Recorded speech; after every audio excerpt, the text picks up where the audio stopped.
तो धीरोदात्त नायक देखना तो राम की शक्ति पूजा में जो राम का चरित्र है वो हम पढ़ेंगे, पूरी कविता क्लास में पढ़ेंगे और आपको उस दिन बड़ा आनंद आएगा और क्या बोलते हैं रोमांच हो जाएगा और आपको जिसको गूज बम्स कहते हैं अंग्रेजी में, रोए खड़े हो जाना, रोमांच, वो उस कविता को पढ़ के ऐसा एहसास होता है, सबको लगता है बस यही कविता है और निराला ने मेरे लिए यही लिखी है विशेष रूप से। वो मोटिवेशनल किस्म की कविता है, मतलब मोटिवेशन भी आ जाता है, मोटिवेशनल कविता नहीं है लेकिन मोटिवेशन भी आता है और उसको पढ़ने के बाद लगता है कि बस बस बस भगवान राम मैं ही हूं, मुझे ही केंद्र में रख के भगवान राम का व्यक्तित्व बनाया गया है। तो उसको पढ़ेंगे उस दिन आपको धीरोदात्त नायक का अर्थ समझ में आएगा। धैर्य से भरा, औदात्य, गरिमा से भरा हुआ, बहुत जल्दी गुस्सा नहीं करता है, फट नहीं पड़ता है, खुशी में 4 फुट ऊपर कूदता नहीं है, दुख में 4 फुट नीचे धंस नहीं जाता है। इमोशनल मैच्योरिटी वाला व्यक्ति है। कुछ लोग, जो गोलू व्यक्ति की पहचान क्या होता है, बहुत इमोशनली वो इंटेंस रहता है हमेशा। जरा सी खुशी हुई नहीं कि वो 4 फुट हवा में, आज मैं ऊपर आसमान नीचे, जरा सी खुशी होता ही ये तमाशा शुरू हो जाता है। खुशी रोके नहीं रुकती है। कोई के तुम्हारा फिल्म्स हो गया, अरे बाप रे बाप, उसके बाद पूरा आसमान सिर के ऊपर उठा लेता है। आज तो पार्टी होके रहेगी, आंटी पुलिस बुला लेगी, पार्टी फिर भी होके रहेगी। आज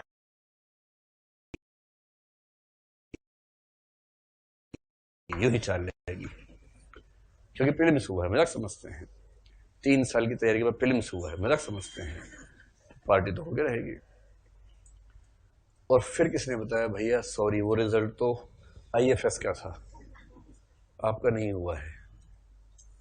अब उसके बाद सैड सॉन्ग चलेंगे और उसके बाद 3-4 दिन, अब उसके बाद सैड सॉन्ग चलेंगे और उसके बाद 3-4 दिन कोप भवन में आंसू बह रहे हैं लगातार, सदमा हो गया, डिप्रेशन की दवाइयां आ गई हैं, डॉक्टर बेहोशी डॉक्टर आया है कि क्या हो गया है भाई, और ये कह रहे जीने की इच्छा नहीं है डॉक्टर साहब, फिल्म्स नहीं हुआ है। और इससे बड़ा दुख ये है कि उसका हो गया है कमबख्त का, जो साथ में रहता है। ये जो नौटंकीबाज है ना, ये उदात्त लोग नहीं है, इनमें गरिमा नहीं। छोटी सी बात पे बहुत गुस्सा करने लगना, हल्का आदमी है। गुस्सा एक पूंजी है जिसका खर्च बहुत सोच समझ के होना चाहिए। आपके गुस्से में वजन होना चाहिए कि आपने गुस्सा किया तो लोग कहेंगे यार बहुत मुश्किल हो गया, आज तो उसने गुस्सा कर दिया है। जो आदमी कभी गुस्सा नहीं करता उसके गुस्से का वजन होता है। जो हर समय थर-थर कांपता रहता है गुस्से से ना, उसके लोग समझते हैं ये है ही वाइब्रेशन मोड वाला आदमी, ये नॉर्मल मोड में आता ही नहीं है, ये वाइब्रेशन मोड में रहता है, तो वैल्यू नहीं करते। वो तो पूछते कि अरे आज गुस्से में नहीं हूं, सब ठीक तो है। तो औदात्य का मतलब है गरिमा से भरे होना, बहुत जल्दी उछल कूद ना मचाना। आपको कोई गुस्सा दिलाना चाहे, खूब कोशिश कर ले, आपको गुस्सा ही नहीं आ रहा, क्योंकि आपकी भावनाएं आपके हिसाब से तय होंगी, उसके हिसाब से नहीं होंगी। इतना कंट्रोल अगर आपके ऊपर, अपने ऊपर है, तो औदात्य पैदा होता है। इसे राम को देखेंगे तो गदगद हो जाएंगे आप। राम बहुत खुश होते हैं तो हल्की सी मुस्कुराहट आती है। और वहां ये बताने से मैं चूकूंगा नहीं आपको कि हंसी के 10 प्रकार माने गए हैं शास्त्रों में।